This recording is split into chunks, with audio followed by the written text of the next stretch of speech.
welcome to my home. This is the Diamond L Ranch where I live. I have a rather unique family history. My four-time great-grandparents settled in Texas before Texas was part of the United States. Actually, before it was its own country, it was still territory owned by the country of Mexico. And when they settled in Texas, they settled in a part of Texas that is now known as Manor, Texas. It's just outside of Austin. And the people in Texas were rather fed up with the way the president of Mexico was treating them, and so they decided to declare their independence. And my four-time great-grandfather, Gordon C. Jennings, joined the army of Colonel Travis and was actually in the Alamo when the Alamo fell. So my four-time great-grandfather did die defending the Alamo. Now, he had a wife, Catherine Jennings, as well as 4 children with her. I descend from their youngest daughter, whose name was Katy Jennings. Katy was 10 years old when the Alamo fell. And after the Alamo was defeated, Santa Anna marched his army toward what is now Austin and then toward what is now Houston. And of course, in his path was Manor, Texas, what is now referred to as Manor, Texas, and their homestead.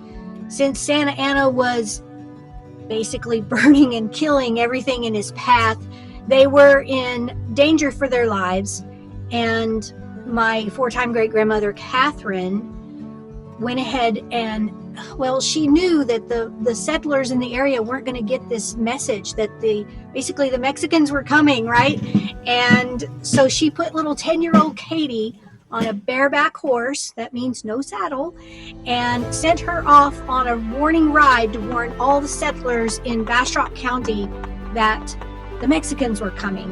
And she also packed up her remaining 3 children, her pregnant daughter-in-law. There is also some reference to a second daughter-in-law being there as well. And she evacuated without Katy.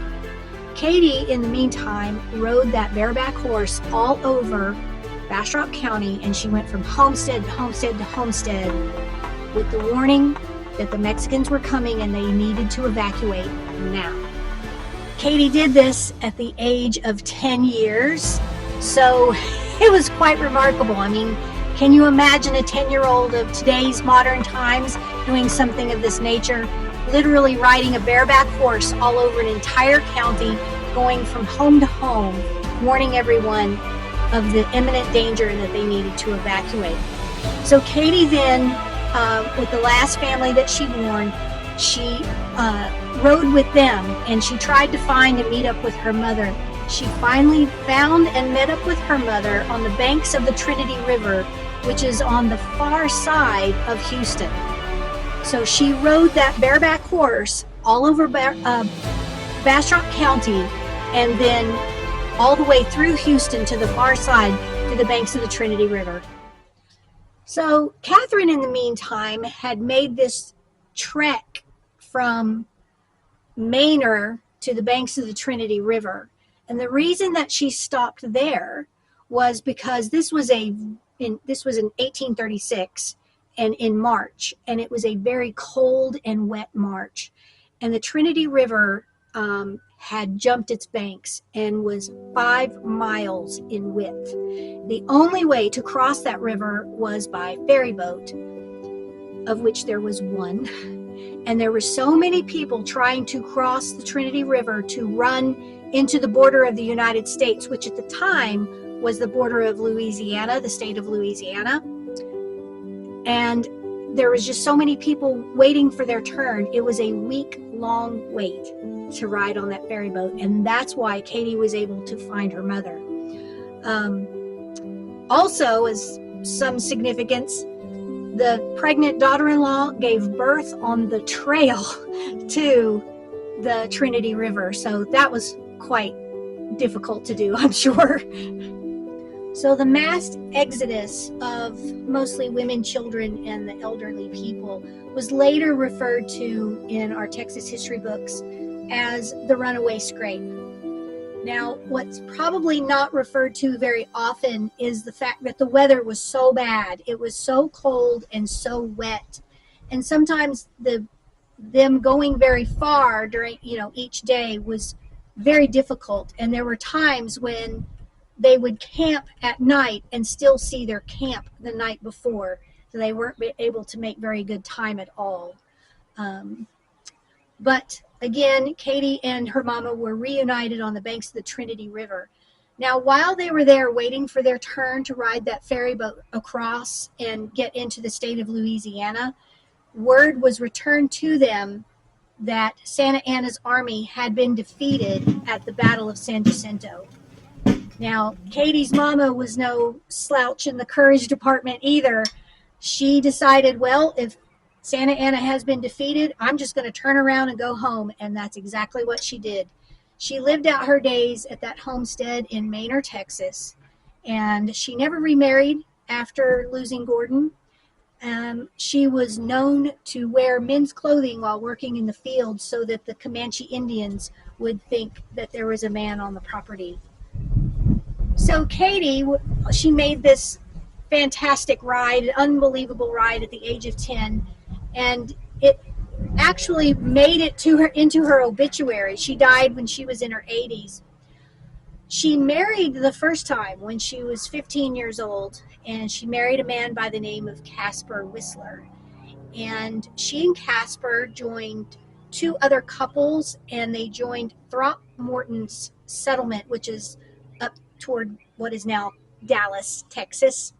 And while they were there, the three couples built a cabin for the three of them together, just one at a time. They were going to build the cabins.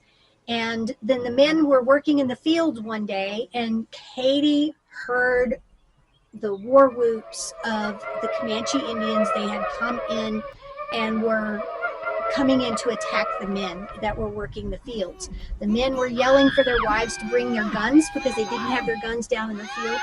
And the two wives that were up at the cabin were running toward their husbands with the guns, but the Comanches made it to them first, and they were killed and scalped by the Indians. When the women ran back to the cabin, they shut all the doors and windows, and then they would fire the guns out different doors and different windows so that the Comanches would think that there were more than just two women inside the cabin. Eventually, the Indian did leave, and Katy heard all of the war whoops. She heard the gunfire, she heard the screams, and then she heard dead silence. And so she was convinced that everyone was dead. But then she heard the Indians coming down to the river. So when she heard that they were coming toward her, she hid herself in the only way that she could figure out quickly, and that was to hide under water. So she submerged herself in the river, and the Indians stole her husband's horse from the bank of the river and never saw her. So after they left, she came up, and she thought everyone was dead back at the settlement. So she started following the river. She would walk alongside it or through it or whatever for as far as she could. She was trying to get up to the next settlement where she could find people, and but the thorn bushes were so thick through there and literally ripped all of her clothing completely off and scarred her body with those thorns. She carried those scars all the way to her death. So even when they dressed her after she passed, you could still see the scars from the thorns from that experience. Now, in the meanwhile, the two women that from the two other couples, they were still alive. They were fine. And there was a group of men that came in and saw basically the slaughter and helped the women by taking them up to the next settlement. Then they went back and buried their husbands for them. When Katy made it up to the settlement, she was reunited with her two friends. One of the men that helped the women make it to the next settlement and bury their husbands was a man by the name of Sylvester Lockwood, and Katy eventually married him. And Sylvester is my 3-time great-grandfather. So Katy and Sylvester had 8 children together.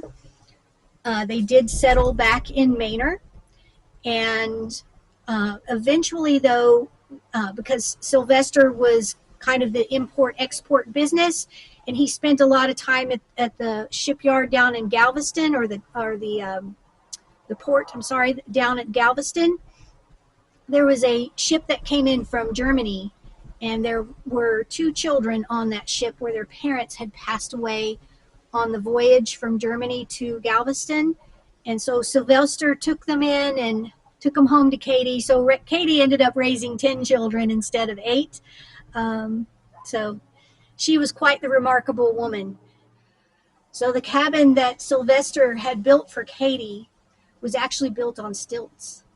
And the reason was that she wanted the cabin up higher in case they were attacked by Indians again. She carried this fear of Indians for the rest of her life.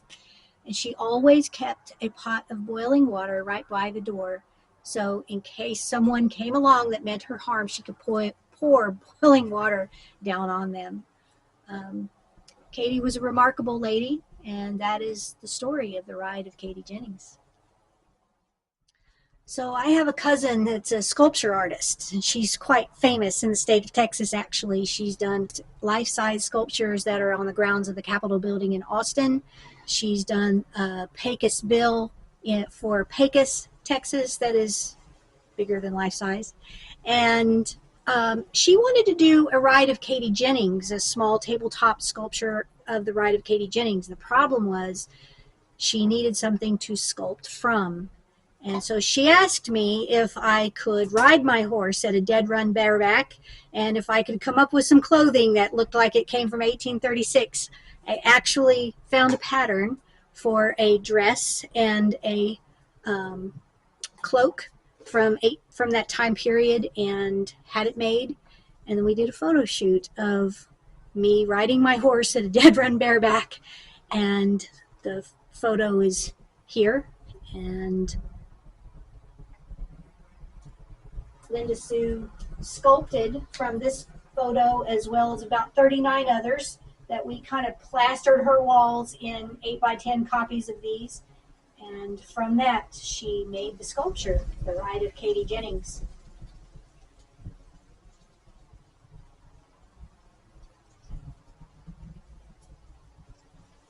As it turns out, the Alamo has considered doing a life-size sculpture of the Ride of Katy Jennings, so I'm hoping that Linda Sue is the one that gets to do that.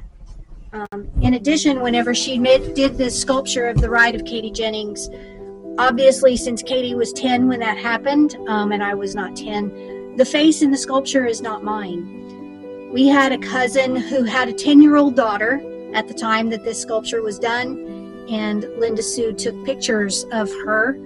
And so the sculpture was actually made from her likeness. And the little girl whose name, the sculpture was done after, her name is actually Katy Jennings. So this sculpture is Katy in every sense of the word.